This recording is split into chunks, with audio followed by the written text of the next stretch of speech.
Well, welcome everyone to the CFE Support webinar series. My name is Debbie Bayless. Today, our webinar is a deep dive in how to pass day one. And I'm going to be going through the day one Singular Textiles Corporation case. Before I begin, I want to extend a big thank you to CPA Western School of Business, CPA Ontario, and CPA Atlantic School of Business for their great partnership in ensuring that this valuable information is available for you as you prepare to write CFE this September. The webinar is approximately 90 minutes long, and then I will open the floor for any questions that you have. During the webinar, if you do have a question, please use the Q&A function and my colleagues will answer your questions. I strongly encourage you to ask your questions as we go along because there's limited time at the end for Q&A. So again, if you have a question, please use the Q&A function, not the chat function. If we're unable to answer your question due to time constraints, please do not hesitate to reach out to your region or your province, and I've included their email addresses here. There's two common questions candidates ask. Is this webinar being recorded? And yes, it is being recorded, and it will be available in a few days. And you can find that recording, the link, under the news section for Introduction to Capstone 2 and CFE. Also, candidates ask if you'll have access to the slides. Unfortunately, you will not. However, you're going to be able to rewatch that webinar, and then you can pause it at any point and make your appropriate notes. So it's very important, this is a friendly reminder, that you should only consider and respond to the practice cases as presented, even though the circumstances described in the case may not be reflective of the current environment. So only consider the case facts that are given to you when you analyze the different options. For example, top of mind right now is the impact of tariffs. There's no mention of tariffs. Do not discuss them. Your analysis should be based on the case facts that are presented in that particular day one case. So our agenda today is we're going to go over, and I'm going to summarize the key information from the STC Capstone 1 case.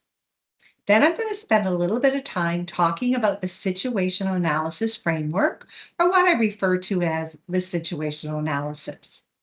Then I'm going to share a best practice on how to create an outline and your situational analysis in Word that you can quickly turn into your response. I'm going to use the Capstone 2 module workshop day one case. And then I'm going to spend a little bit of time going through the Capstone 2 feedback guide. Last but certainly not least, as I said, I'm going to open the floor for any questions that you have. The objectives is to ensure that you're familiar with the key information from the Capstone 1 case, that you're better prepared to write the day one case, particularly because I'm going to be sharing some very important best practices. So let's look at Singular Textiles Corporation. I'm going to spend about the next 20 minutes or so going over the most important information from that Capstone 1 case. So as you know, STC had a strong reputation, primarily in Quebec, for premium products and consistent quality. When it came, they had two mills. So the Quebec mill, that produced fabric made from natural, unbleached, and untreated cotton and linen singular fiber, sold to high-end apparel manufacturers in Quebec. They relied on long-term customer relationships to keep the mill operating. However, since 2020, they've had no new customers. Their revenue contracts are now on an as-needed basis.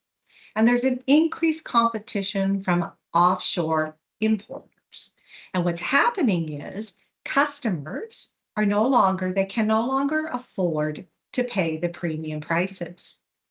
When it came to the Ram mill that's located in Ontario, they created a synthetic fabric that was sold to outdoor clothing manufacturers. They're losing customers, and their existing customers have only signed 6-month contracts.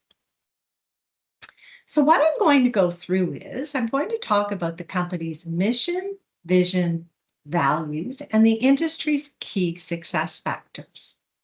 CPA Canada, they highly encourage you to memorize these from the Capstone 1 case. Now, yes, you will have access to the Capstone 1 case, but as you know, it's over 60 pages long. So you certainly don't want us to be spending unnecessary time flipping through that information to find out what you need. In particular, it's very difficult to find the key success factors because they're dispersed throughout the case. Another reason it's important to memorize these is more often than not, when it comes to the day one case, there might be minor wording changes when it comes to the vision or mission. Maybe there might be an additional value that's added. And for the key success factors, more often than not, they don't change. However, they might add another key success factor. So you notice here that I've underlined some key phrases. And that's because those are the things that you should consider when you're thinking about and reading about those different requirements. Is that option aligned with the company's mission, vision, values? Does it capitalize on the industry's key success factors? So, STC's vision is to be the leader in producing Canadian-made, all-natural cotton and linen textiles, serving high-end clothing manufacturers, to be the company that remains loyal to its customers, suppliers, and employees. The mission, we are a textile company making the highest quality, Quebec-made all-natural cotton and linen fibers. We strive to work with our customer to create innovative designs and fabrics to meet their ever-changing requirements. We are committed to standing by our suppliers and employees through both good times and difficult economic times. There's 3 values, and those values are quality. It's their driving force, meaning quality in their products, quality in customer service, including on-time delivery and a 0 defect rate. We are committed to constantly improving the living standards of our employees by ensuring fair compensation and respectful treatment and providing a safe and healthy workplace. We will treat our customers and suppliers like partners, helping them to achieve and maintain success, ensuring long-term business relationships. Now, when it comes to the industry key success factors, there's 3 for the textile manufacturing industry. They are to mitigate the commodity price risk associated with raw material inputs. Successful textile manufacturers, they enter into long-term supply contracts with suppliers. Diverse products and markets diversify the products and markets away from the apparel industry to these niche technical textile markets where there's more opportunity to grow and generate a higher margins and profits. Invest in automated machinery to reduce marginal production costs and achieve some economies of scale. Now, there's also 3 key success factors when it comes to synthetic textile producers, or that's all about the Ram mill. Ensure processes have been protected from being copied by using patents, trademarks, copyrights, and trade secrets, which will also enhance their brand name recognition. purchase bulk raw material inputs to reduce input costs, and invest in R&D to continuously innovate new products to meet local demand. So when it comes to the board's objectives, I'm just going to review what they were in the Capstone 1 case. Be on the lookout to see what they are in the Day 1 case. More often than not, they change. But the board's objectives was by 2029, they were to increase annual revenues by 15 million over the 2025 revenues, to increase the operating profit margin to 6%, add one new customer segment that is not in the apparel market, and add one new product or service. So when you're looking at the board's objectives or constraints, anytime you analyze a required, it's important to discuss if implementing that required will have a positive impact on the board's objectives. So in this, for example, would it increase the company's operating profit margin? One of the things that the Board of Examiners have identified, and I certainly saw this as one of the facilitators for Capstone 1, is a lot of the times candidates just said that it didn't meet the goal, the board's objectives. But what happens if, say, STC's current operating profit margin is 4.5%, and the new option, it ends up being 5.5? Well, it does help the company achieve their goal. It doesn't achieve it fully, but it certainly helps them. And that's a more accurate picture. So when I go through the SWOT analysis, I'm going to highlight the key strengths, weaknesses, and opportunities and threats for the Capstone 1 case. I'm going to highlight some of them that I want you to be on the lookout for. However, when you write the Day 1 case, make sure that you're guided by the information in the Day 1 case. So really, the SWOT information should come from your Day 1. There's a fundamental principle that whatever is in the Day 1 case, that takes priority over anything from the Capstone 1 case. So what I'm going to do is I'm not only going to state the what, which is the case fact, but you'll notice beside in every single factor, I've got an equal sign. And I'm using that for illustration purposes only, because the equal sign after that, I am explaining the why and the impact. So I'm not simply just stating the case fact. You must answer that question, so what? What is the potential positive or negative impact to the company?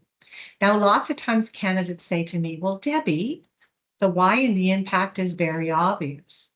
Well, maybe to you and I it is. It might not be to the board. And just think about it in the aspect of the marker can only give you credit for what's on the page. So let's look at an example. So cotton and linen fabrics, they were ranked the best in Canada. Why is that a strength? Well, that means because it could result in an increase in revenue if they introduce new products because of their strong reputation. So shareholders had worked in the Quebec mill or the Ram mill for several years. So I'm just going to go over the what, but as you notice, I've always included the why and the impact. Philip has specialized research skills and experience in R&D for new synthetic fibers and textiles. They're loyal to employees. They pay a fair living wage, and they're attempting to preserve the jobs. So let's look at the weaknesses. And you notice I'm highlighting these. And the reason being is because some of these weaknesses are quite significant. And I want you to be on the lookout when it comes to the Day 1 case. For example, Quebec's apparel customers, they can no longer afford STC's products. So they're purchasing products from competitors for lower prices. Customer contracts for the Quebec mill are on an as-needed basis. STC has spent very little time developing new products. And the RAM mill, the synthetic textile, it's no longer technically up to date. STC's financial performance is poor compared to the industry, and it's getting worse. And they're very reluctant to automate and reduce the Quebec employee count. So again, be on the lookout. Are these some of the weaknesses? Do they still exist? When it comes to opportunities, you should always link and include under opportunities those that apply to the strategic options that you're going to analyze. So in this case, when it came to Capstone 1 case, there was a growing demand for organic cotton with more environmentally sustainable methods. There was a growing need for specialized technical textiles, including geotextiles.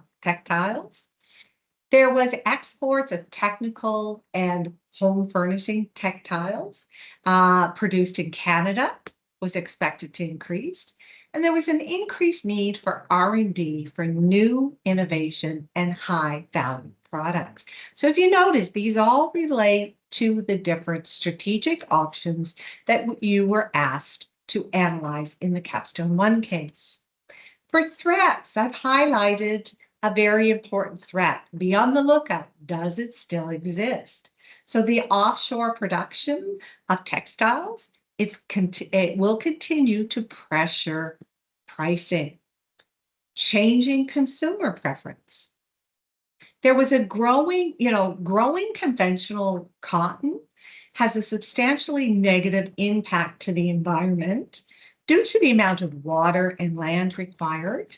And the textiles made from synthetic fibers can take up to 100 years to biodegrade. So both of those, the reason why they were threats, is that could negatively impact sales, especially to environmentally conscious consumers.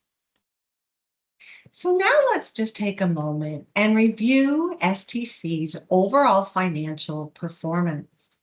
So when it came to revenue, the last 2 years, their total revenue growth, it declined by -3%, opposed to the industry that grew by 4.4%. Why? It's always important not only to simply state the results of your ratio analysis, but provide insights. What's driving the number? Well, the Quebec mill, their selling price was too high, especially compared to the offshore imports. And they had lost one of its long-time customers. Now, what's the potential impact to the future? So there was an important case fact. RAM Mill's customers, they were only signing 6-month contracts that locked in the sales price, but not the volume. So what are the implications moving forward? In other words, so what? Well, without changes, revenue would continue to decline. When it came to net profit margins, okay, and you notice these are all some of the objectives that the board wanted to achieve. Well, their net profit margin had declined substantially in 2025 to only 1.3% versus the industry average of 8%. Why did that happen? Because there was a reduction in revenue and an increase in cost of goods sold. And that was because STC hadn't really adopted any processes where they automated it, and their labor costs were significantly higher than industry average. So what does that mean when it comes to their potential future success? Well, without any changes, operational profit margins would continue to decline. When you perform a quick, holistic overall financial overview of the company's health, it's important to take a step back and to draw some conclusions and some general statements. So in this aspect, for the Capstone 1 case, the financial performance was deteriorating. And why? That's because of the reluctancy to automate and reduce Quebec's employee count. So that's why they had higher operating costs. They were underinvesting in PPE, and that's because several of the key players they had a preference that they wanted to see a strong balance sheet and working capital to weather any downturn. So they didn't want to reinvest in PPE. That's a risky strategy. Quebec customers were no longer willing to pay premium prices, and the synthetic textile was no longer a leader in the industry. So the conclusion is that strategic and operation changes are needed to increase STC's chances of long-term success. So when you perform a quick overall quantitative analysis of the company's financial health, which is part of your situational analysis in day one, it's important to identify the areas of concern so that when you look at the different options, it's important to discuss and carefully consider if implementing that option will have a positive impact on the company's overall health. So let's look at the key stakeholders. And really, all that you need to know is who they are, who they were, and then be on the lookout when it comes to the day one case. Have these people change? I'm not even going to review their objectives because you should be guided by the day one case. So you have Hugo, who is the chair of the board, his wife, Doris, who is the VP of Design and Development. I do want you to be on the lookout for one of the things is they really wanted to keep business as is. And are they still wanting to do that? Henry, the VP of Operations, and then we have Philip, who's the VP of Synthetics and Product Development. So I'm going to go through the 4 strategic options. All that you really need to know is what were those options, because when it comes to the day one case, they're going to tell you what option or options they implemented. And they could have implemented one of these options. Maybe they implemented one of these options and something you've never heard of. I'm just going to review some of the relevant case facts.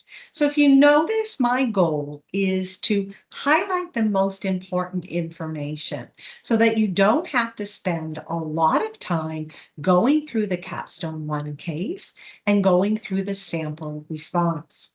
So the first option was the production of recycled cotton textiles. And the option was looking at the Quebec mill to produce a new textile using recycled cotton. They would purchase those recycled cotton fibers from BFC, and they would sell them to the apparel industry that were going to use them to manufacture moderately priced casual wear that would appeal to environmentally conscious consumers.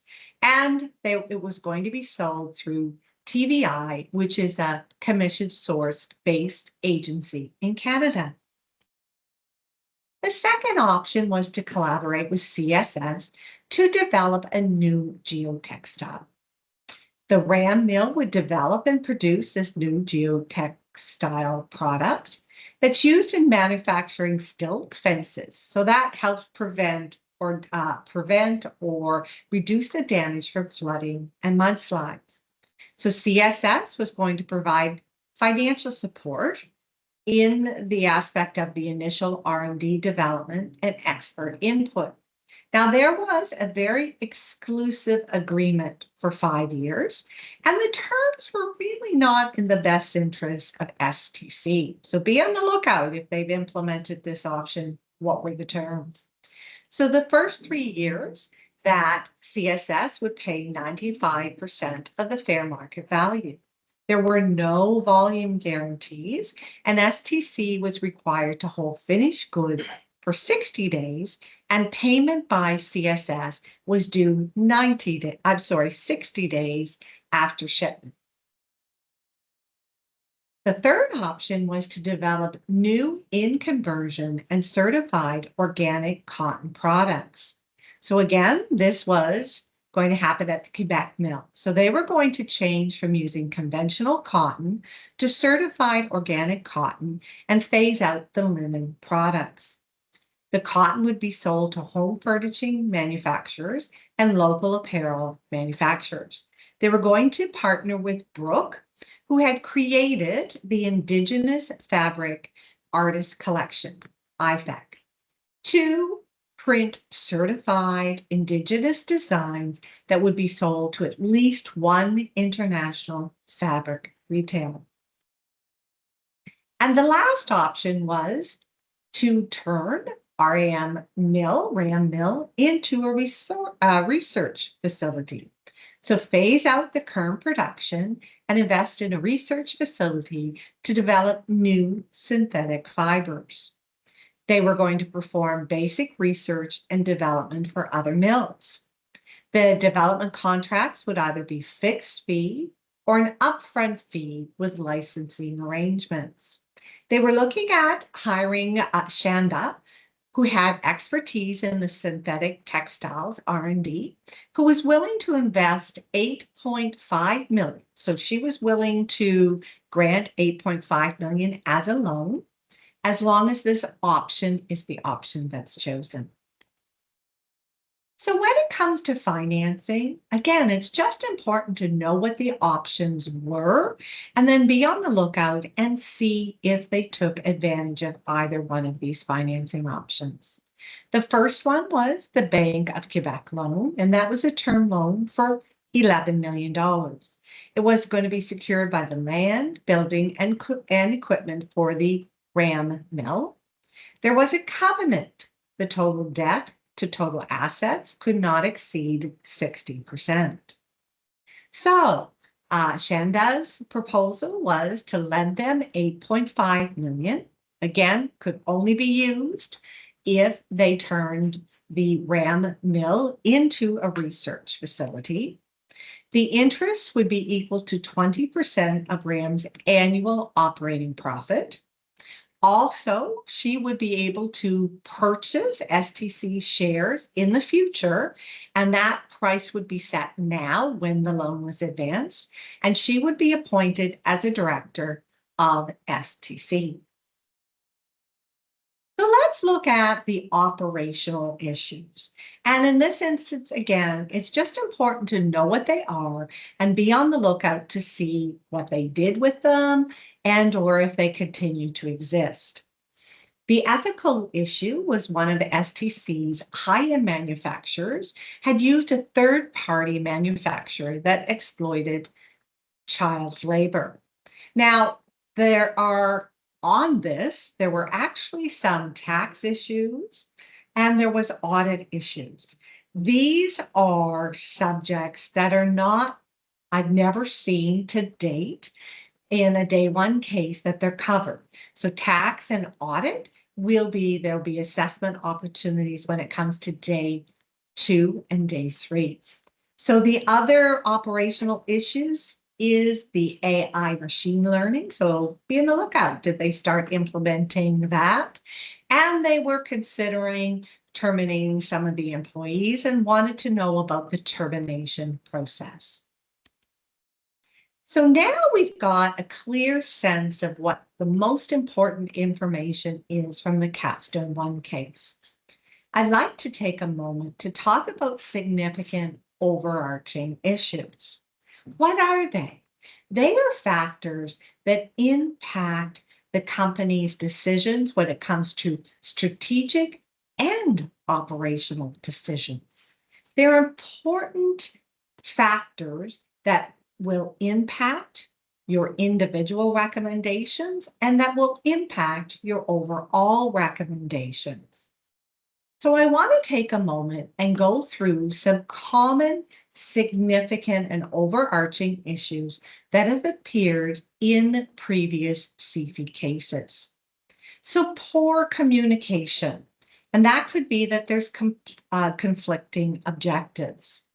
So an example that I've seen in the past is lots of times you'll notice, as in this case, that the board of directors are the mom, dad, and the children. And in one instance, the mom and dad wanted to sell part of their shares.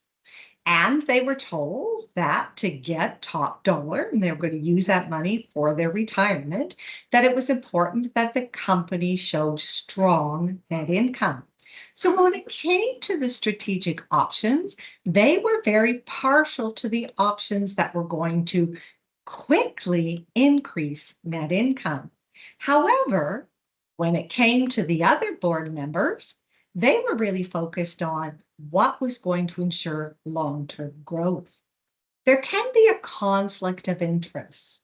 So one board of director might be pushing a particular option because maybe that person is on that company's board of directors, or they could have ownership within that company. There could be a lack of long-range planning. There could be supply and or production constraints. Please be on the lookout for supply or production constraints. That's a very important factor that you need to carefully consider. There could be limited cash to invest in strategic options, or there'll be limited cash because of something that's occurring in the near future, whether it's repayment of debt, repurchase of share. There could be a lack of focus on the core business, lack of innovation, inability to reduce costs, the company's competitive advantage eroding, maybe unrealistic timelines, downturn in the economy, limited management resources or expertise. So what I'm hoping as I've gone through this list, you're probably thinking, these could be significant weaknesses, threats, and or constraints. So when it comes to these significant overarching issues, they aren't going to tell you what they are, but they're going to mention them. It's important that they're identified in your situational analysis. So as you're writing the weaknesses, constraints, and threats, ask yourself, are these factors that I need to consider every single time I analyze the different requireds? Because they are going to have an impact in the decisions the company needs to make. So if it's relevant, it should be discussed when you perform your qualitative analysis. It also should be an important factor when stating your recommendation for each assessment opportunity and providing your overall recommendations. And you should carefully consider, is this an undirected requirement? So in other words, you need to discuss it. For example, if management throughout the case, they're kind of saying on the lines that they're having difficulty completing everything. There might be a case fact that indicates that something has gone wrong because they did not have enough time to address it.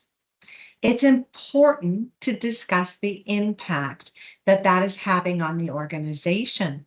So again, that's an undirected required. So you need to identify the issue, talk about the implications, and provide the board with a recommendation.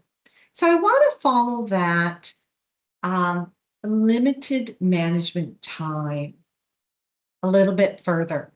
So it could be a very strong reason why you implement an option or a very strong reason why you don't implement an option.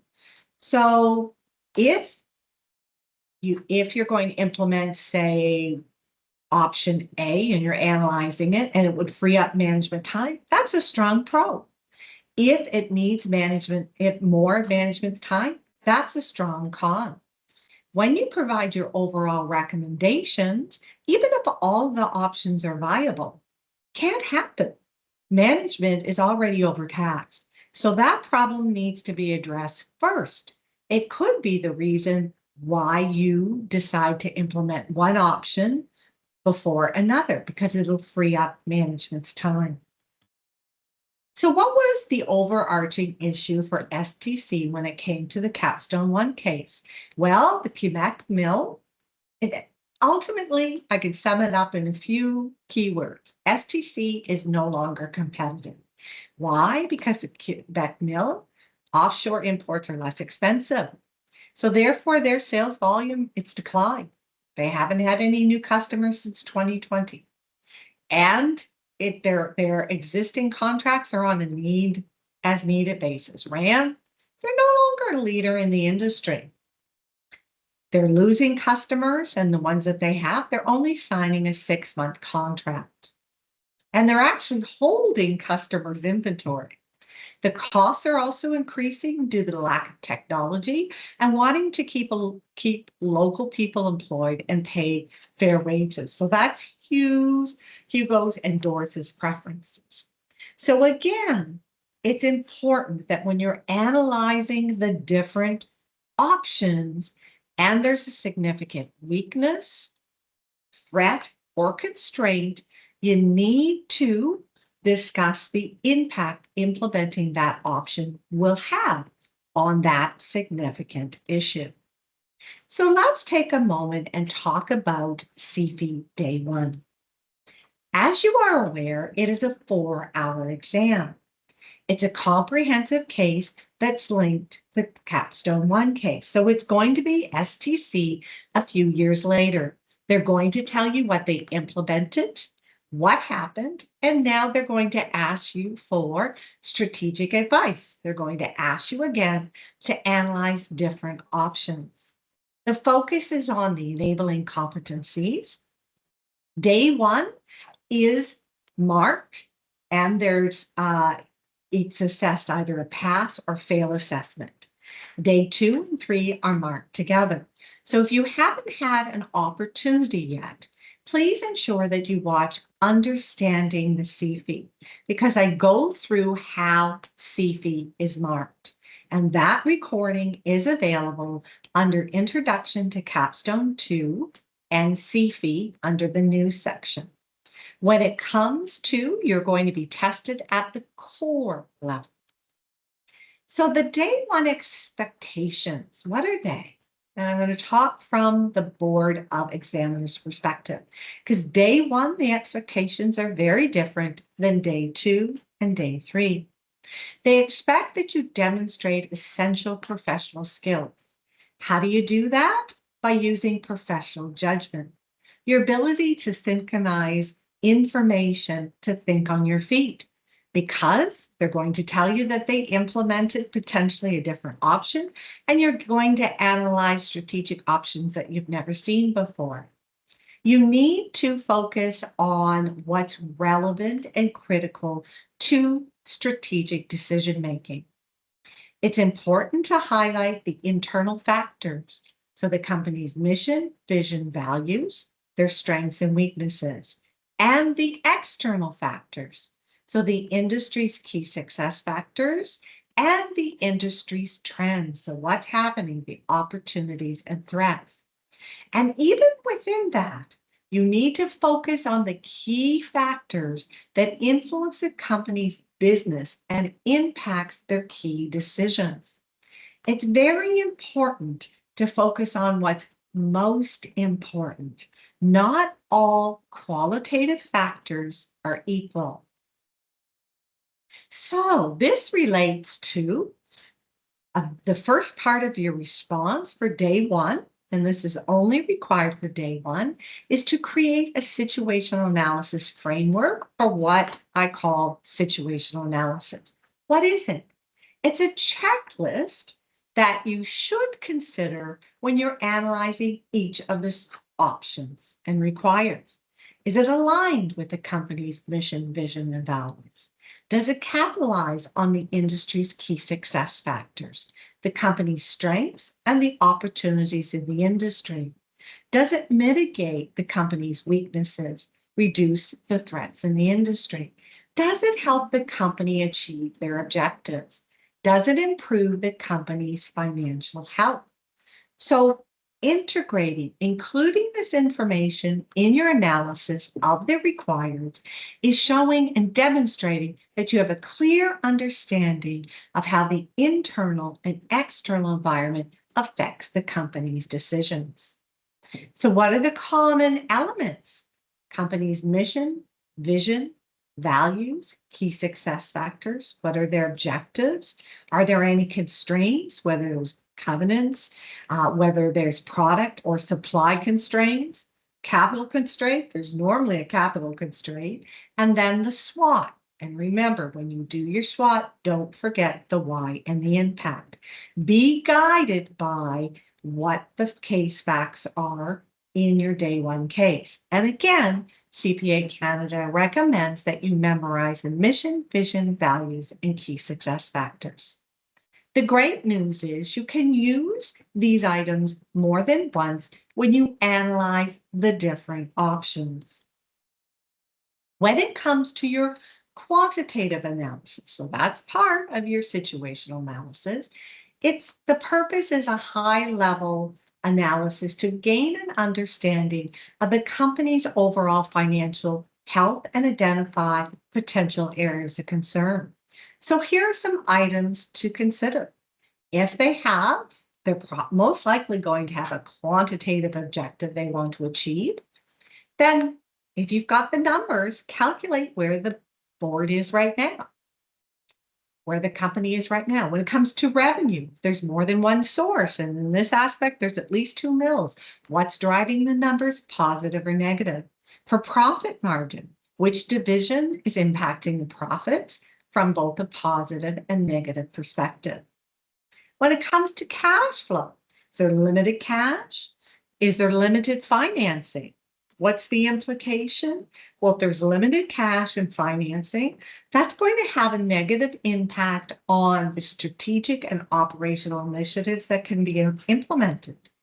Make sure when you provide your overall recommendations that you do not exceed the capital that's available. Provide an overall conclusion regarding the company's current financial health and highlight what they need to do to improve. So, for example, STC might need to increase revenue by diversifying its products and/or target markets. So, when you write your situational analysis, it's the very first part of your response. However, there's really two parts to it, because if you just do your situational analysis and you never refer to it and you never use any of the factors in your analysis of the strategic options, well, I can tell you one thing, it will result in a fail, because the goal is, and what you're being tested on, is your ability to demonstrate and consider those key factors in your situational analysis when you're analyzing the different requirements and providing your recommendations. So here are some examples of the key information that you should consider when you're analyzing your different requirements. So the primary considerations are items in your SWOT. So does it capitalize on the company's strength, the opportunity in the industry, mitigate the weakness or the threats?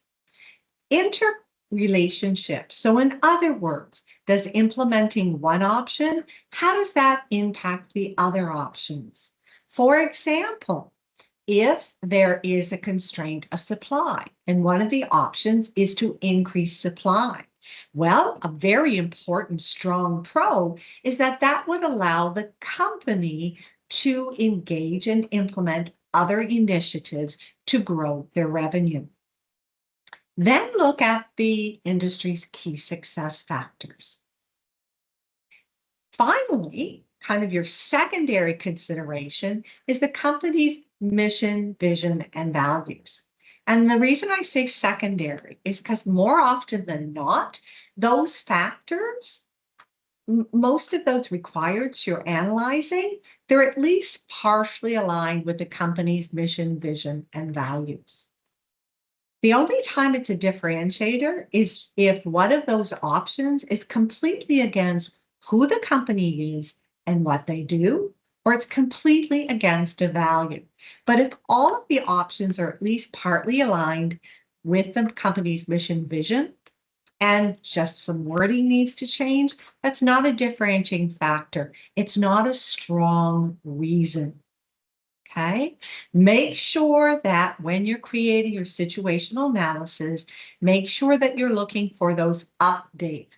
Focus on the day one cases, day one facts. Another example of integration of information from your situational analysis is when you perform your quantitative analysis for those requirements. Talk about the impact to the board's objectives. Talk about the impact to the constraints. So now what I'm going to do for the next half an hour or so, I'm going to share with you a best practice of creating a situational analysis and an outline for STC Capstone 2 Module Workshop Day 1 case. So bear with me for a moment. And what I'm going to do is, okay. So you should see on your screen, on half of your screen, you should see the module workshop day one case. On the other half of the screen, you should see my PowerPoint presentation. Now, first of all, you will know that for the case, what I've done is I've highlighted the key information. I've also put where that information falls in either the situational analysis or my outline. I'm doing that for illustration purposes only. I want you to see where I have found that information. I've also indicated here and kind of shown you sort of where that all of this information is on one slide. Because then what you can do is rewatch this webinar if you want and follow the process through.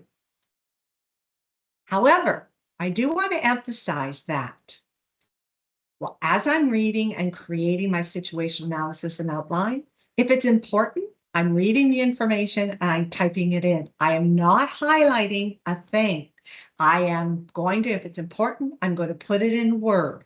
And this best practice is how you can have all the relevant information that you need and quickly turn it into a response.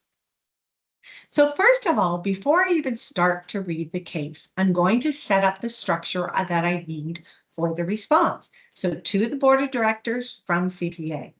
The situational analysis, I know the categories I need to include. So vision, mission, values, key success factors. Going to put the objectives and constraints together, and you'll see why later. Quantitative analysis, strengths, weaknesses, opportunities, and threats. And you'll notice that I have this little indication here, okay, around vision, mission, values, and key success factors. I'm only going to include this information if I end up using it for integration. So I consider it when I'm analyzing the different requirements. If not, I'm not going to type the information in. Why would I? It's not needed. Why take those extra minutes? The Board of Examiners have highlighted that you need to highlight the items that have the most influence on the decisions that need to be made. And they found that weak candidates repeatedly discuss the same factors when performing the qualitative analysis. Again, mostly mission, vision, and values. So I'm going to use the 9-step process. The first is step 1 to allocate time to planning. For reading, outlining, and planning, CPA Canada recommends 75 minutes. So I'm going to start at 9, go till 10:15. Writing, I'll spend the next 165 minutes writing my response. But you know what? I'm going to break that down into smaller time frames once I know what the requirements are. So let's start to extract the relevant information. Our role, consultant, what happened? So in this instance, they implemented the organic cotton and indigenous design. They're purchasing the cotton from existing suppliers and new suppliers. And here's lots of strengths and weaknesses for my SWOT analysis. So let's extract that relevant information. Now you notice here, I've included an equal sign. And again, that's not going to stay there when I complete my response. But that is a reminder to me that I need to go back and include the why and the impact. So here is the demand for IVAC licensing design has exceeded expectations. The conversion to organic, it was completed on schedule. The organic certification process is underway and expected to be completed by the end of 2028. So Quebec Mill is going to produce only organic cotton beginning 2029. STC and IVAC, they've got a great working relationship. STC is known as the employer of choice and a supporter of the Canadian textile industry. And in 2028, STC invested $12 million to increase production capacity for the Quebec Mill. Now, there is a weakness. The Quebec Mill only produces organic cotton, so the linen production ceased in 2027. So now let's go to the next page and extract the relevant information. So here's one of the constraints. They only have $10 million for financing. It's very important that you make sure when you provide your overall recommendations, you don't exceed the $10 million available. There's a strength. So they've retained 3 of their previous cotton customers through that transition to organic cotton. There's a few weaknesses. So most customers for the Indigenous design fabrics, they order on demand and are not under contract. And there are only 6-month contracts with customers for the Quebec Mill that fixes the price but not the sales volume. It tells us that they've updated the mission and vision. And I'm just going to put that they've updated to include organic and home furnishings. And I'm going to put the page number because if I end up using this, I'll go back and refer to and write the full vision. But I'm not going to do that unless I use it. And for the mission, they've updated it, so including organic. So again, I'm only going to go and include that if I need to. Then there's more information when it comes to the objectives and constraints. Need to achieve at least a 30% gross margin percentage on all sales. So that's a trigger already. If that's one of their objectives, then one of the things that I need to see when I'm looking at the different options is, can I calculate the gross margin percentage? Because I need to comment if implementing that option will help STC achieve its objective. There are 2 qualitative objectives: to increase international sales distribution to promote long-term growth and to diversify textile customers. So every single time you discuss and analyze the options, you need to talk about the impact to these objectives and constraints. When it comes to a qualitative perspective, those qualitative objectives, it could be a very strong reason why, a very strong reason to do something, that option, or not to do something, that option. It could also be a very strong reason. It could be a very strong why and impact. Also, from the quantitative perspective, they tell us that the industry average gross margin is 30%. So I'm already thinking, need to know what STC's current contribution margin is also. So here is the appendices. And so the next step is to scan the appendices. Well, the first thing I'm going to do is I'm going to look at what information are they giving us. So the transcript of the board's meeting. So we're going to have some great qualitative information. There's internal financial information. So good. That's going to help me when I prepare my qualitative analysis as part of my situational analysis. There's an industry update. That is really important. Okay, lots of times the Board of Examiners find that the candidates don't look at that particular section. It's really important. What are the trends in the industry? Also notice too, it looks like I have 5 different requirements that I'm going to need to analyze, which right away tells me I need to manage my time. Very important, because the day 1 case, you could have 4 options. You could have 5 options. You could have 4 options, an operational issue. You could have an undirected required. So it's important to manage your time. Now, based on this description, I'm not exactly sure what those options are. Because if I knew what they were and they were self-explanatory, I would actually head right to the industry update and pull out that information.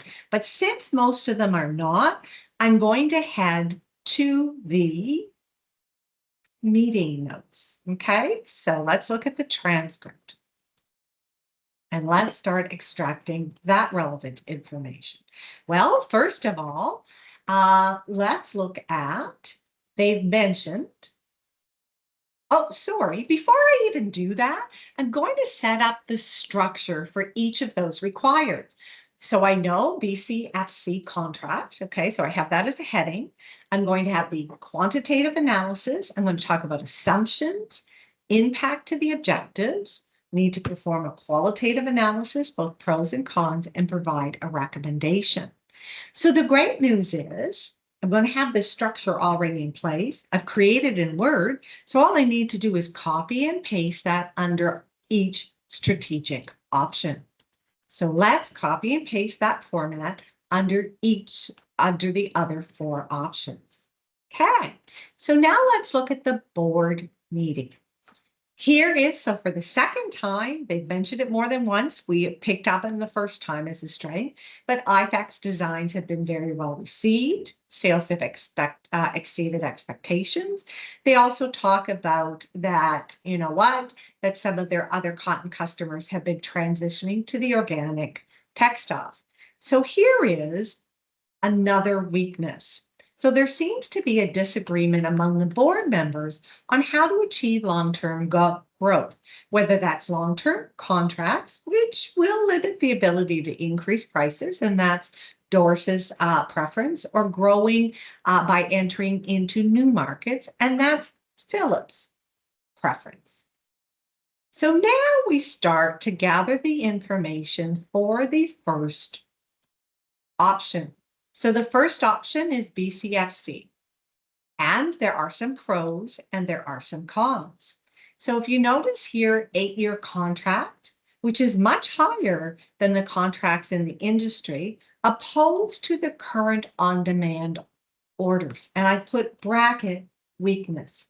So again, I've done that on purpose because that is currently a weakness. So this mitigates the weakness. I put bracket weakness because that triggers to the to the marker that is a situational analysis factor. Plus, it also triggers to me, here are the times that I've looked at and included integration. So some of the cons are, some of these are pretty big cons. It will require STC's full organic cotton supply in 2029. And it will need to increase, STC will need to increase supply by 25% over the next 2 to 3 years. Well, STC's textiles are already in high demand, and IFAC sales have exceeded expectations, which is a strength. So if implemented, they're no longer going to be able to sell to their existing and potentially new customers. The margins are lower than other products. An important why and impact is that's going to hinder the company's ability to achieve that goal of at least 30% gross profit margin on all sales. So let's keep going and see what the next paragraphs have for us. So again, from a quantitative perspective, anytime there's any quantitative information in the narrative, pull that information out and put it under your quantitative section. Because if you don't, you'll probably forget to do that. And that could definitely have a negative impact when it comes to your quantitative analysis. So I'm already thinking I need to calculate gross profit margin, and I want to compare it to the Quebec Mill's gross margin percentage for all products, which is expected to increase from 29% to 32% in 2029. Here is an important constraint. We've got a supply constraint. That's significant. We need to talk about that every time we talk about this different options. So they only have a maximum of 9 million kilograms of organic cotton in 2028 and 2029. They can get 10% to 15% annual growth starting in 2030 from their existing suppliers.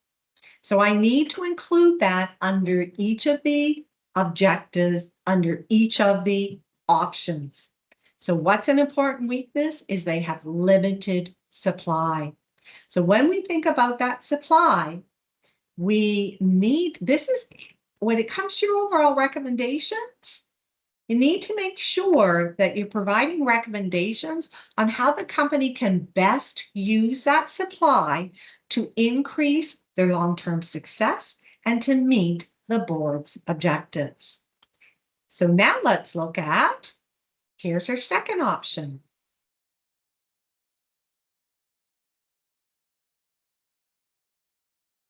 And our second option is El Patricio's Farms. Okay, and I'm already thinking. So from a quantitative perspective, the purchase price is $5 million for 35%. And I'm just putting a little note to myself. Is that reasonable? And I already know now I need to calculate valuation. There's several pros and cons. So this would satisfy the high-end apparel customers who've been asking for softer organic Prima cotton. Danny has investigated the latest products in organic farming. EPF has certified or been certified organic for 15 years. And here is an example of interrelationships. So this additional supply could be used for customer printing expansion. Con, they're located in Peru. That's far from Quebec. STC has never purchased cotton from them before. Donnie has only recently taken over full-time operations, and Donnie would still have the major interest of 65%. So again, I've included the relevant qualitative factors. I've included that equal sign because that's going to remind me to go back and include the why and the impact. So now let's look at the next option. So the next option is customer printing expansion. So the pros are that the recent demand from customers for custom printing fabrics, especially from STC's apparel customers. There's limited competition. So that means that they are able to have higher margins. That goes into one of their objectives.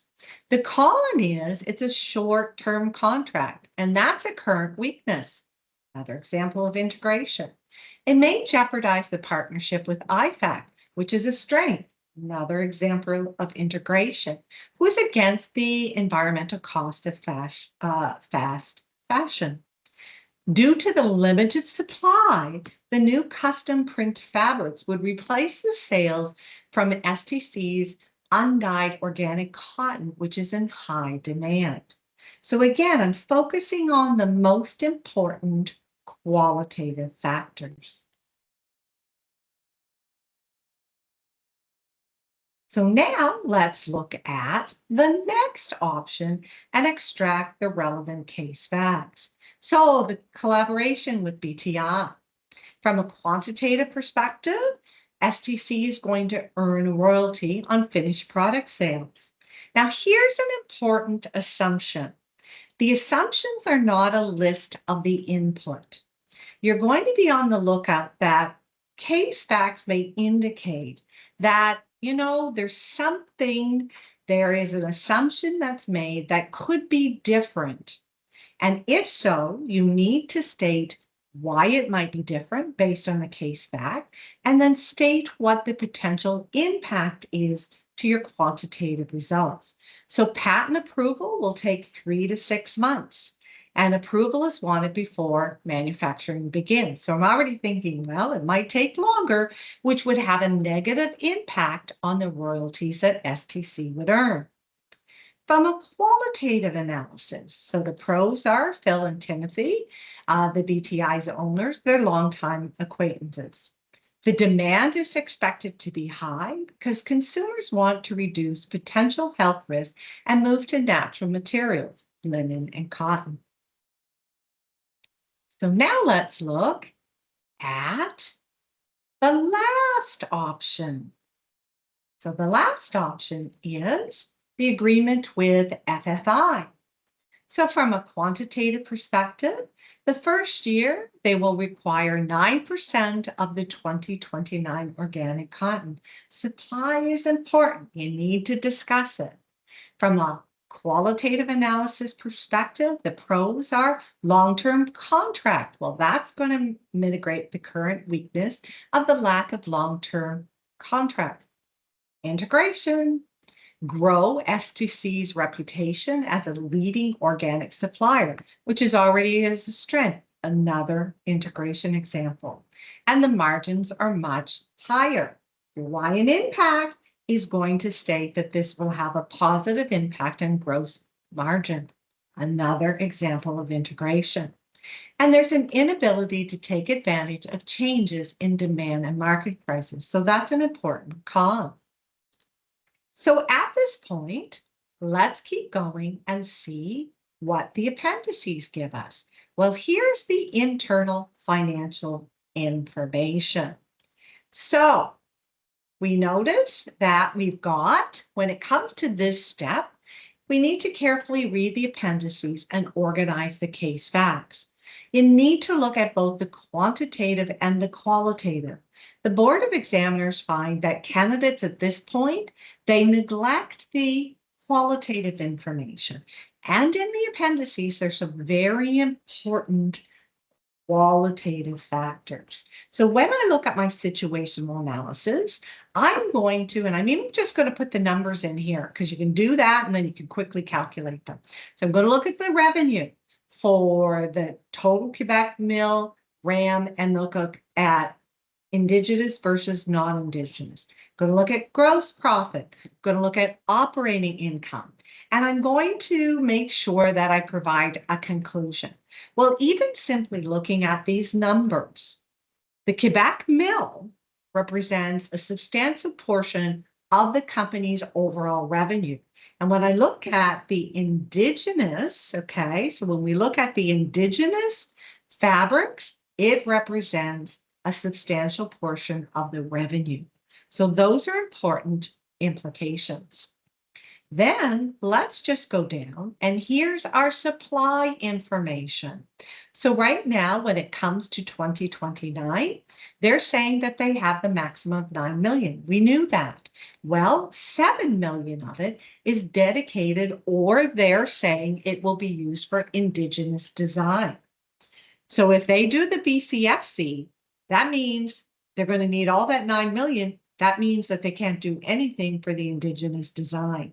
And all that they really have supply is 2 million that they were going to use for non-Indigenous existing customers. So supply is a real issue, okay? So again, I would calculate what percentage of that total supply is dedicated or, expected to be used when it comes to the Indigenous design. So now let's look at, the industry information. Let's extract this key information that I need to include in my analysis, in both my situational analysis and in my analysis of the different options. So I'm going to pull out the opportunities, the threats, and the key success factors. So there's a growing demand for organic textiles worldwide, in particular Canada, US, and Europe. That, there's an opportunity to serve niche markets where demand exceeds supply, in particular high-end products with higher margins.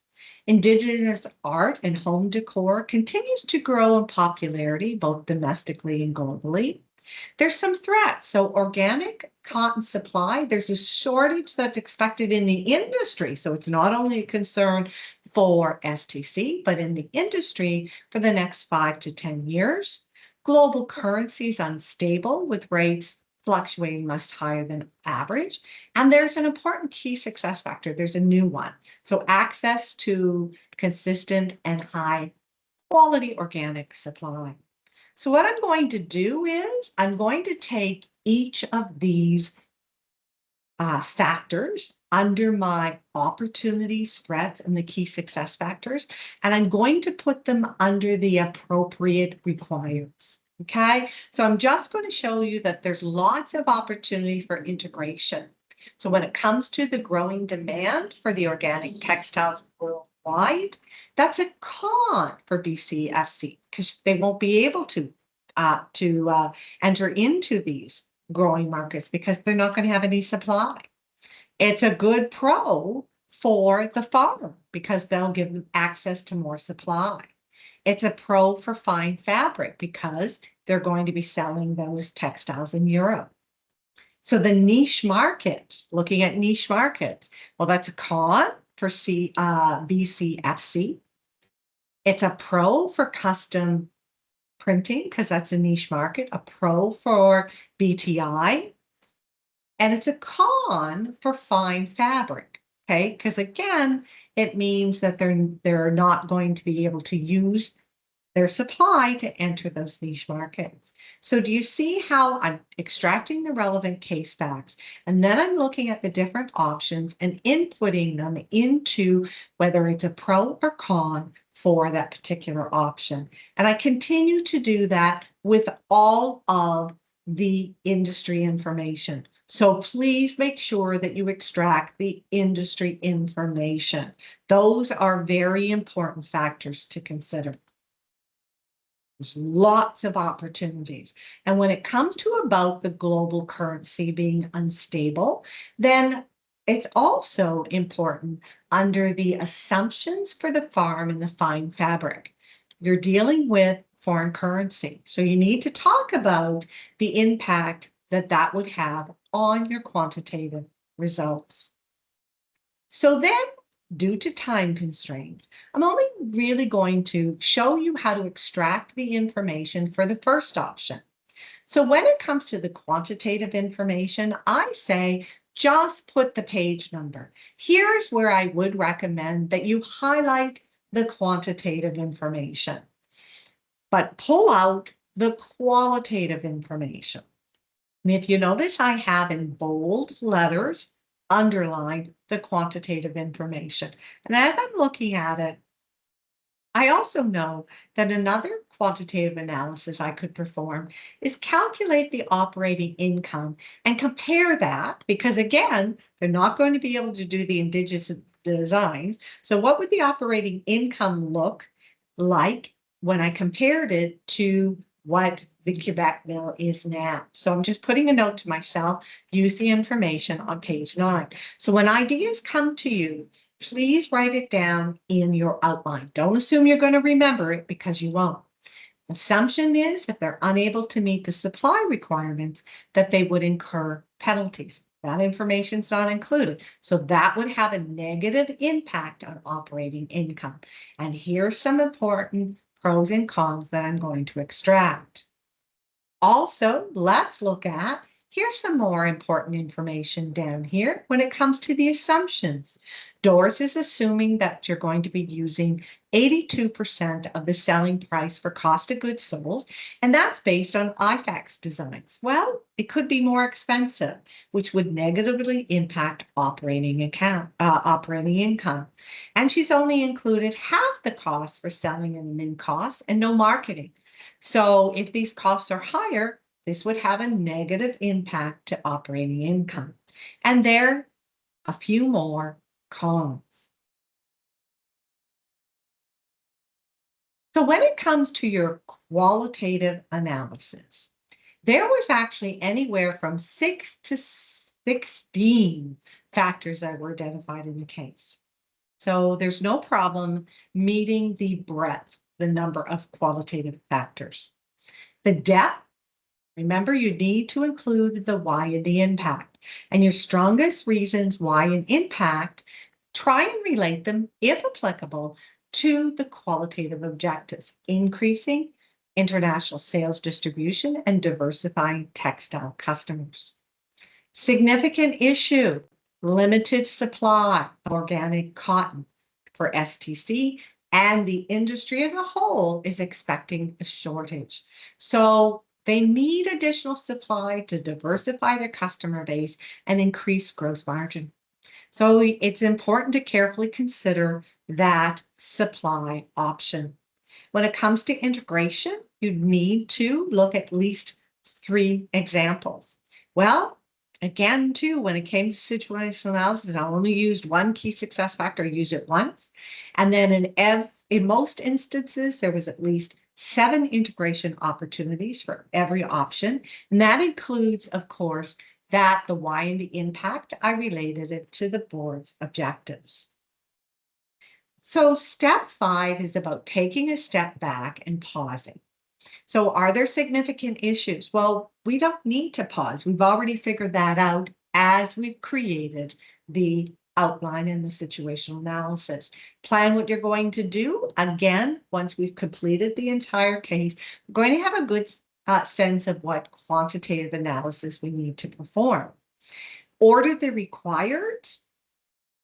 In this instance, there are interrelationships. However, you can actually perform and address the required in which the order they were given.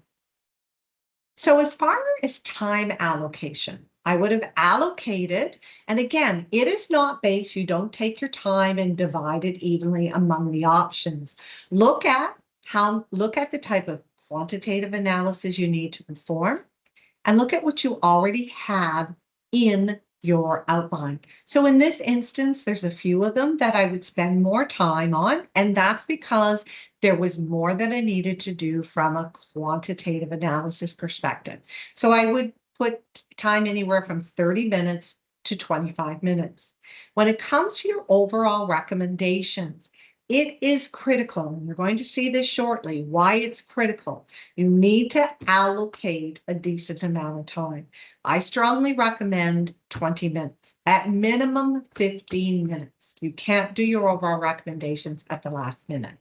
And I also like to save some time to review and go back and make sure that I've addressed everything. So now let's go. And what I want to do is I want to spend a few minutes and go through the Capstone 2 module workshop feedback guide. And I want to be clear that the Capstone 2 education team and the Board of Examiners and the markers, they do not communicate. However, what we have seen is that the Capstone 2 feedback guides that they use, that if candidates consistently do well using those feedback guides, that they tend to do well when it comes to the day 1. So let's look at that feedback guide, because how do you increase your chances of passing? Well, it's important to ensure that you have a clear understanding of what the Board of Examiners is testing and write your response accordingly. So let's look at the first required or the first assessment opportunity when it comes to the feedback guide. And that's your situational analysis. It's all about integration. What were the expectations? You needed to integrate at least 3 factors from your situational analysis for the strategic options, 2 for operational issues. And when it came to your quantitative analysis, so part of your situational analysis, you needed to calculate and or discuss 3 ratios or 3 components of the financial statements. And you'll notice here that there's different assessment: no, marginal, or yes. What did you need to do to achieve a yes? You needed to achieve a partial on one of these elements and yes on the 3 additional elements. So again, meeting the integration expectations are not normally complicated. However, I do want to emphasize that if you focus solely on alignment with mission, vision, and values, you will not meet the integration requirement. Focus on the differentiating, the most relevant factors. Because remember, the purpose of creating situational analysis and the purpose of integrating that information into your analysis of the requirements is to demonstrate that you have a clear understanding how the internal and external environment affects the decisions the company makes, and it ensures that your recommendations are convincing and credible. So when it comes to each of the strategic options, what is the requirements? Well, first of all, that you perform an appropriate quantitative analysis. Link that, the first trigger is, what are the board's quantitative objectives? Use that as part of your guide of what the gross profit margin is. Okay, in this instance, if you struggle determining appropriate quantitative analysis to perform, I went in great detail under time management in day 3, and that recording is available again under Introduction to Capstone 2 and CFE. Reasonable calculations. So you need to include notes if you've used a formula to calculate your revenue. So if you used annual increase of 10% revenue, you need to include that as a note. You notice it says reasonably calculate and discuss. You need to discuss the results in your memo. Don't simply state, see Exhibit 1. You could have perfect quants, but if you don't discuss it in your memo, you're going to get a weak assessment, and that's significantly different than a strong assessment. So make sure you state what the results are and what that means. Does that mean it's viable from a quantitative perspective? Look at this one. Discuss other valid financial implications or quantitative considerations. That's the assumptions. That's why I say, even when you look at the sample responses or you look at the solution, they don't have the categories, but yet they do when it comes to the feedback guide. So include that information. And it's about identifying and discussing a few assumptions, approximately 2, that based on case facts may be different. Highlight what that relevant case fact is and state whether that's going to have a positive or negative impact to your quantitative analysis. When it comes to your qualitative analysis, the key requirements are that you identify at least 6 relevant pros and cons. Now, I'm only talking about day 1 here. And I noticed that in the National Marketing Center for Capstone 2, they highlight that it's important that you identify at least 6. What I would say is, my advice has always been, is make sure that you identify at least a combined of 7. And the reason I say that is in case one is not appropriate or you've missed the why and the impact for one of them. Needs to be a balanced discussion. What that means is you need to identify both the reasons to do it, the reasons not to do it. Doesn't mean that the number of pros and cons need to be equal, but you need to do at least 1 pro and 1 con. It's unusual if you only have 1. Discuss that so what? What's the potential positive or negative impact to the company? Make sure when you're doing your qualitative analysis that you have at least 3 appropriate factors from your situational analysis. And remember, discuss those interrelationships among required, because it could be a strong reason to do something or a strong reason not to do something. Okay? As their potential synergies.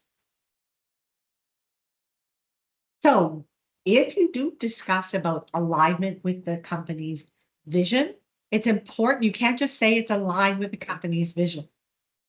You need to state how. So in this instance, STC's vision includes serving clothing and home furnishing manufacturers. So BCFC manufactures both these items. So that addresses the how. Therefore, implementing this option is aligned with this portion of the company's vision. When it comes to the industry key success factors, you not only need to state the how, but also include the why and the impact. So diversifying products and markets, getting away from the apparel industry is a key success factor. Well, PCFC's fabrics are used in the furniture and home decor industry. So that addresses the how. Here's what addresses the why and the impact, which could provide additional opportunities to increase revenue and profits. So now let's look at for each of the requirements. The goal is to achieve a yes, and that can be accomplished in more than one way. The easiest way is to achieve a yes on your qualitative and a partial on your quantitative. Okay? So don't spend all your time on your quantitative analysis because you have to have done those extremely well. While it's much easier to get a yes on your qualitative analysis, okay? Because if you get a partial and a yes, you end up with an overall yes. So let's look at the power of assumptions. If you notice in this example, the candidate attempted to calculate the gross margin, but there were errors, so that was assessed as weak. But they did identify some assumptions, discuss what the potential impact was, so they got that, and it ends up with a partial assessment. They got yes when it came to their qualitative, and so that resulted in overall yes. Here, they didn't discuss the assumptions at all. So they ended up with a no. They did get a yes in the qualitative, which meant that they got, for that particular AO, a marginal. Marginal will get you to where you need to be, but what happens is if you get a partial on your qualitative and a partial on your quantitative, then that moves down to a marginal.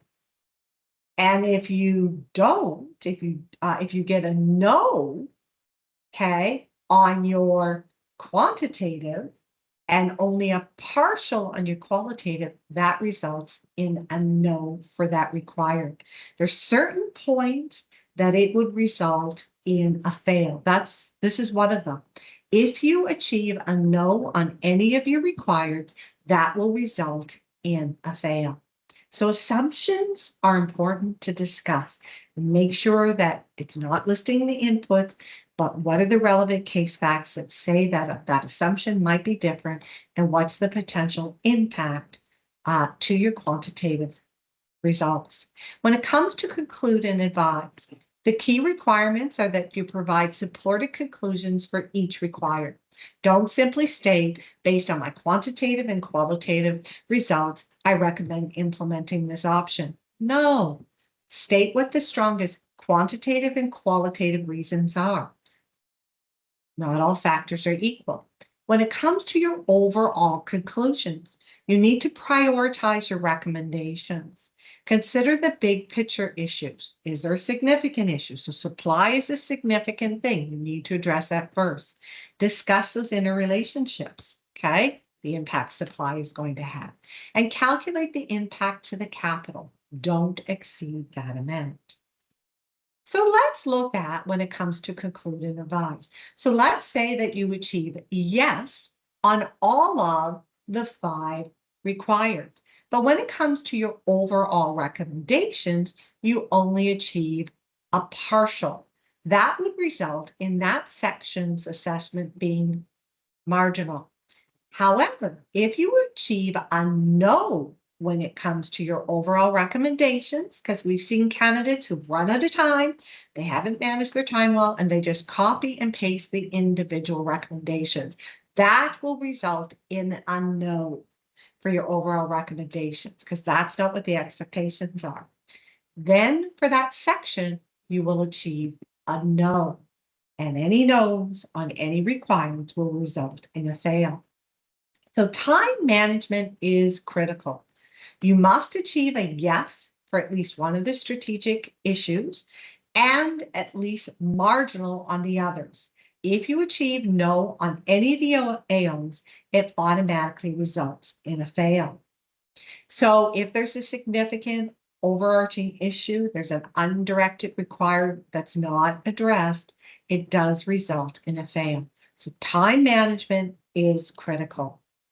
So I want to again reinforce the importance of your overall recommendations. So for conclude and advise, if you achieved a partial, so see here, everything else is yes, and you've ended up achieving a partial on your conclude and advise, that would result in a marginal pass. It's a pass. But if you achieve a no on your conclude and advise, it doesn't matter that you've achieved yes on everything else. It results in a marginal fail. So your overall recommendations are critical because you're being tested on your ability to provide strategic advice. As a result, it's important to frame your recommendations. So based on the company's objectives and constraints and whatever, list what they are. I recommend the following in the order of priority. That's one of the requirements. So prioritize each of those. If there's a significant issue, address it first. Okay. So provide that recommendation so that you make sure that the board can effectively implement the strategic and operational recommendations. Highlight the strongest reasons why you're recommending it to be first, second, and so on. And you need a recommendation for every option, whether you're recommending to implement it or not. Discuss those interrelationships. And it could be a reason why you're recommending something or not recommending something, or the reason why it's in a particular order of priority. Calculate that capital. So, you know, how much money was going to be spent against that 10 million. Do not exceed it. If you exceed that amount, your recommendations are not credible and it would result in a no, which results in a fail. So let me talk about the resources that are available to you. When it comes to the day one cases, if you're enrolled in Capstone 2, then you will have access to 3 day one cases. This module workshop case, week 3 and week 6. If you're challenging the exam and you're not enrolled in Capstone 2, then you will not have access to any of the sample day one for STC. You will have example through Introduction to Capstone 2 and CFE under the resources. You will have access to the Board of Examiners reports, which you can access 17 day one cases with marking guides, and there are sample responses. There's only sample responses for day one cases. What are your next steps? It's very important to practice. Practice creating your outline in Word.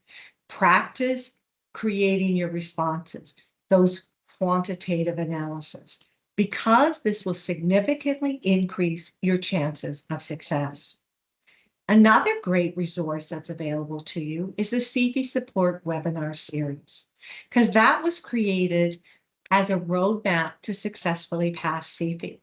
So the recordings are available for understanding CFE, how it's marked, very important, stress management.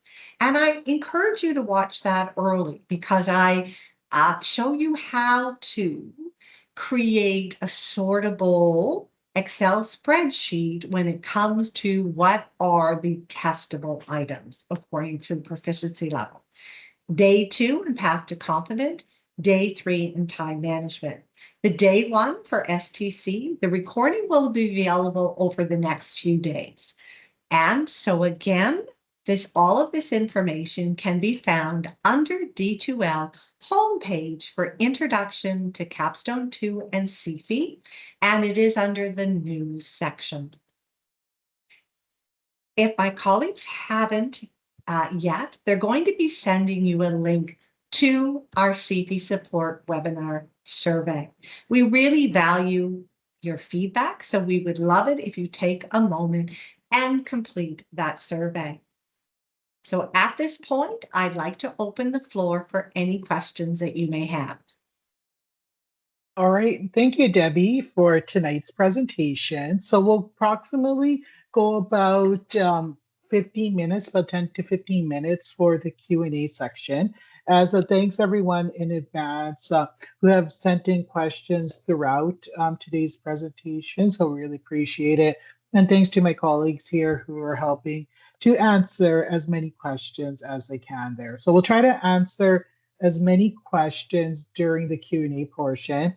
We've also included a link to the survey that Debbie was mentioning. So we welcome all you guys' feedback to tonight's presentation and as well as to the webinar series as a whole. So this will allow us to figure out, okay, are we on the right path, areas where we can improve and everything like that there. So now I'm going to go ahead straight, Debbie, into the questions here.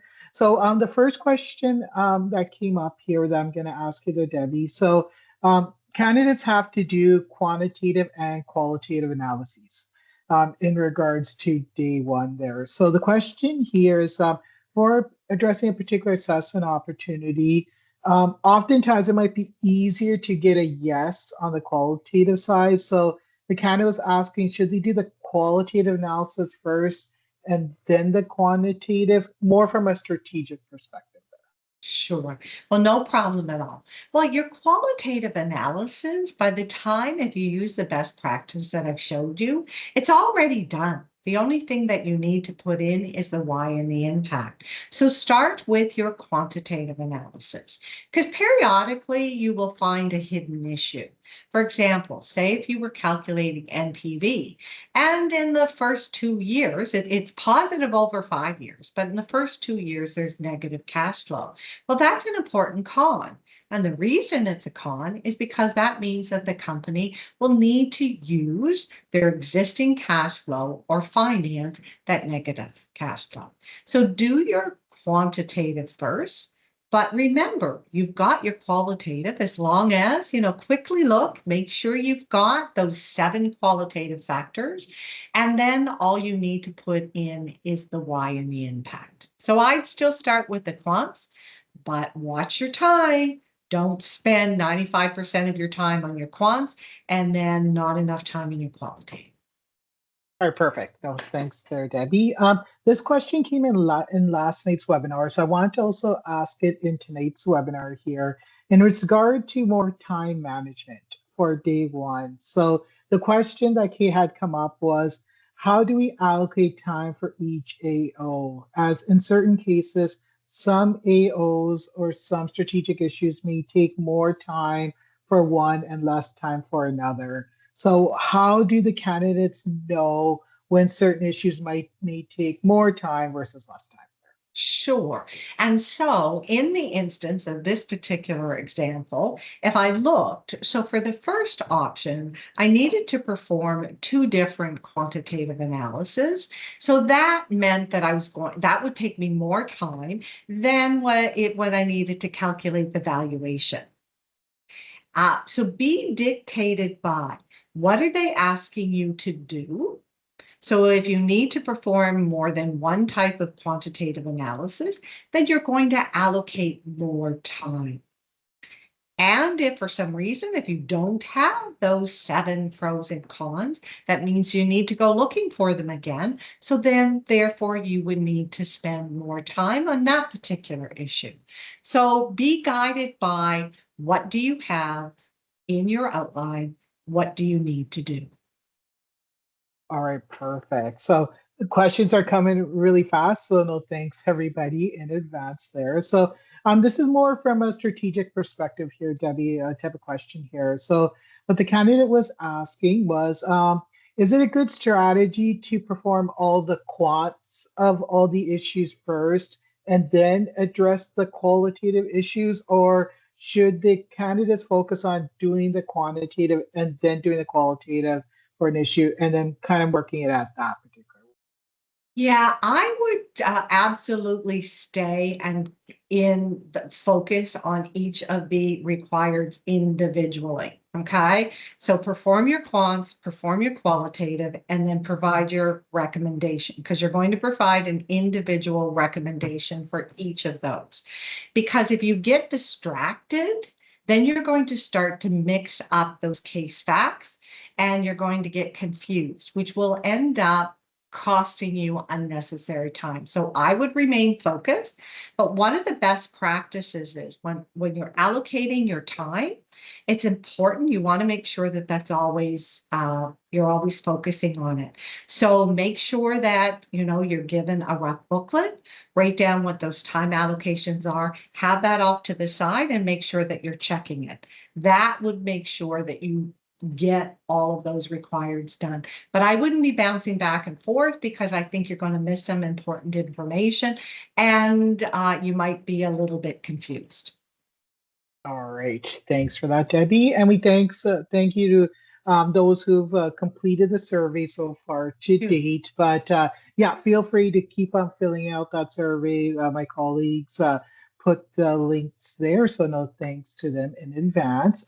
This question actually came up in last night's day one webinar there too, and I thought it'll be a good one to include here because I did see it in the Q&A as well.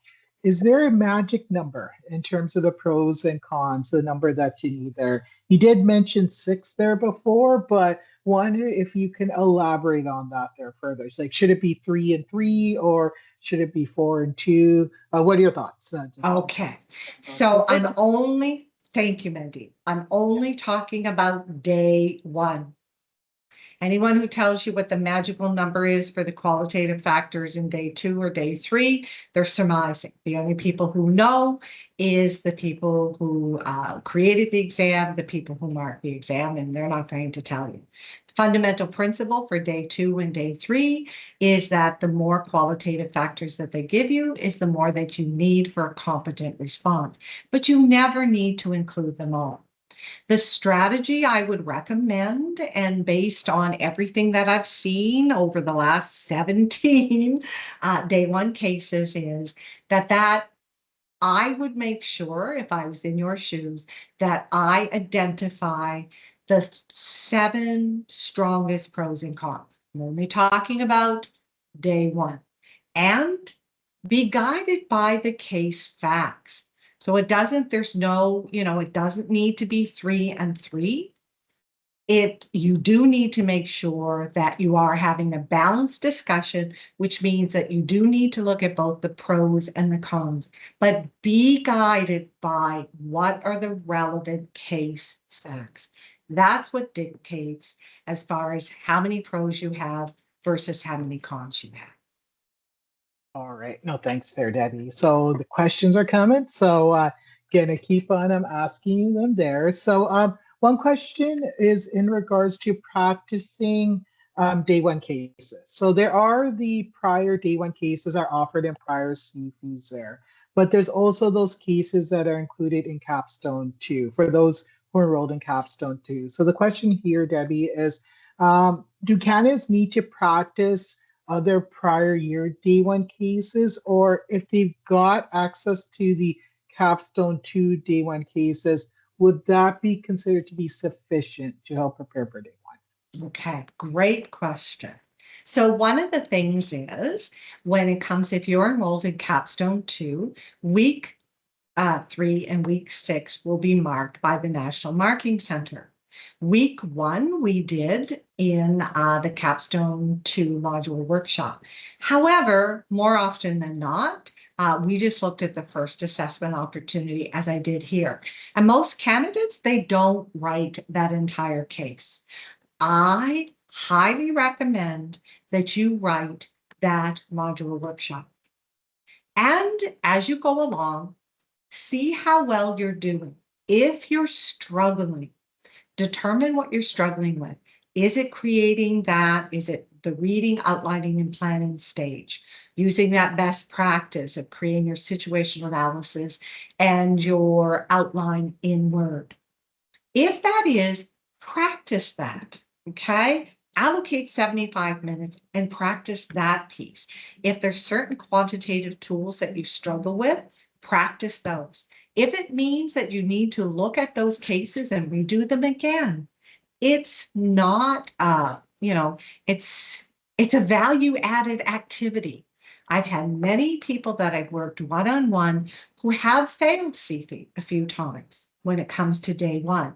And what they've done lots of times the last week before they write, that's the only day that they need to pass, is they spend that week rewriting their outline, rewriting their responses to those cases, because you want to be at peak performance, and practice makes really increases your chances of passing because it becomes a habit.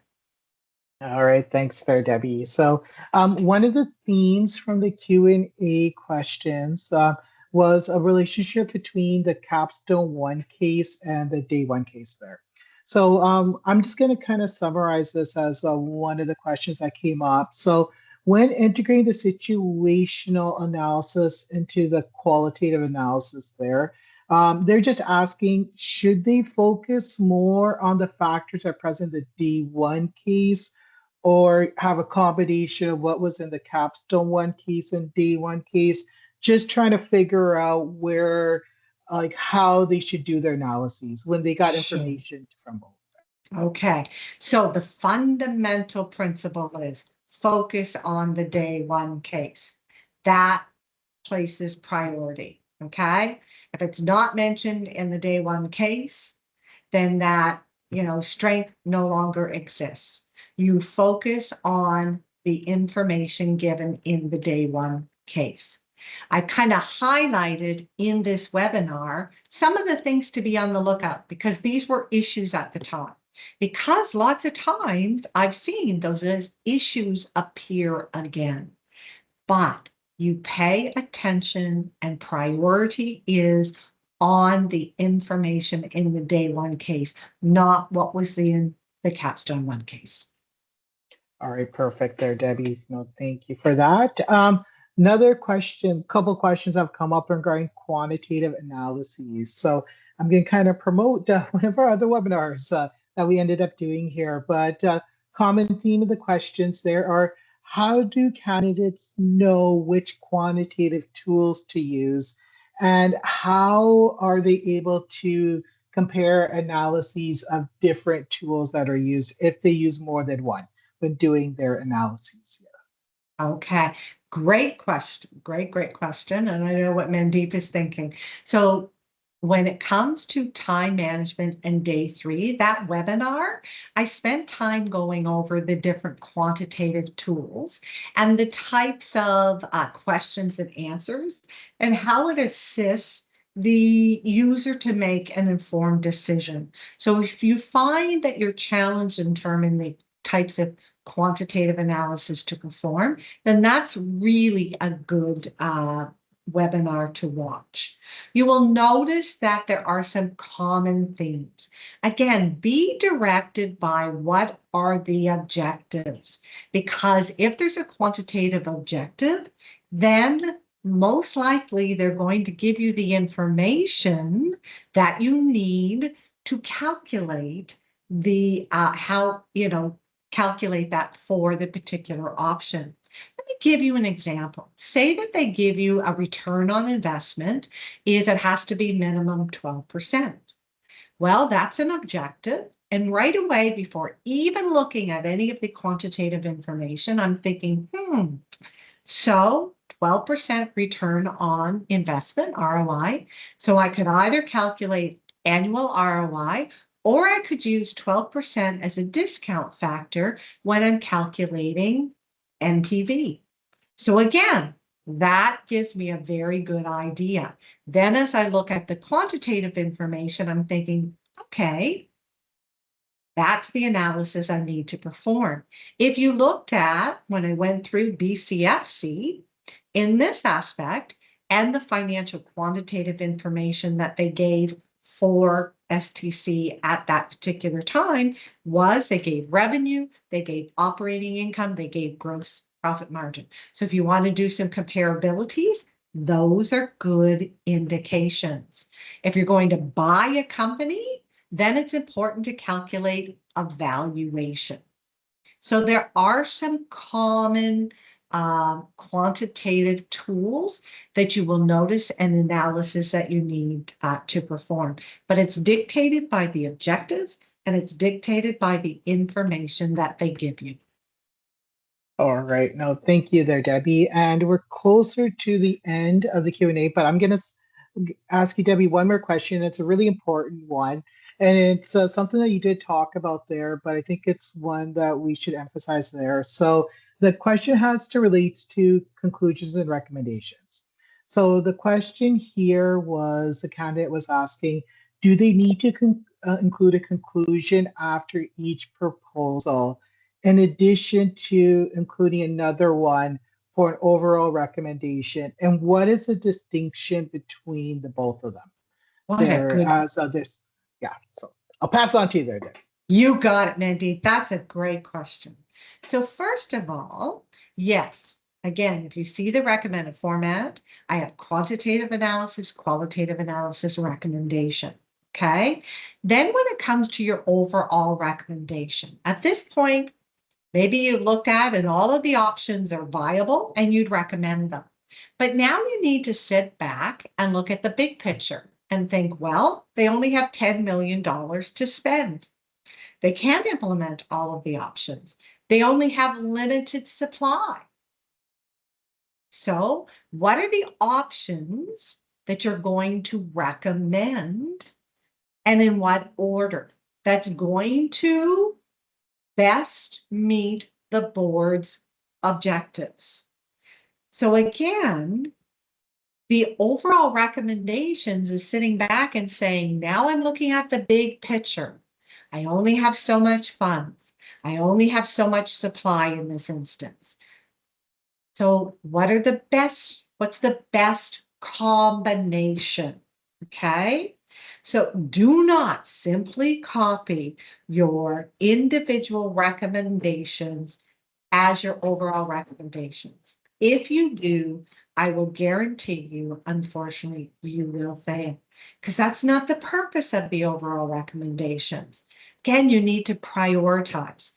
And even though something's viable, it might be not as, you know what, it doesn't strongly contribute to their overall goals as other options. So in the end, you're not going to recommend that option. You still need to put it in your overall recommendations and say why you aren't recommending. So there is a very distinct difference between the individual recommendations and the overall recommendations. All right, thanks there, Debbie. And yeah, unfortunately, we don't have more time for the Q&A, so we do apologize if we haven't been able to answer your question there to tonight's webinar. But Debbie, I'm just going to pass it on to you for any last final comments and thoughts to our CFE writers. Sure. Well, first of all, if I look at today's date, it's the end of July. And if you're watching the webinar, I'm hoping that you're watching it in early August. So know that you're at the early stages when it comes to writing day 1, day 2, and day 3 cases. And I'm sure, I know in Capstone 2 webinar, our module workshop, many candidates were extremely nervous. Know that that is normal. Know that practice will make a difference. Know that it's important to, identify the technical deficiencies and have a good study plan in place. You will get better. It will improve. And please watch that stress management webinar because I provide you with some effective stress management tools and techniques. But know that if you're at the early stages, it's okay if you're feeling a bit overwhelmed. It is natural. Practice and practice. That's the best thing that you can do. Identify your deficiencies, make sure that you study them, and then practice them to see that you can actually apply them, and you will get better. All right, thank you there, Debbie. Couldn't said it better myself in terms of everything there. So on behalf of the CP Western School of Business, CP Ontario, CP Atlantic School of Business. Thank you, Debbie, for presenting all of the webinars to our candidates here. And thanks to all of you guys for attending the sessions and listening in. We're on your side and we know you guys will get through. So, all the best to you guys within the next 2 months or so, less than 2 months of CFE studying there. We're behind you and we know we'll get you to the other side. So, on behalf of everybody here, have a great rest of the evening and best of luck to you guys. Thank you.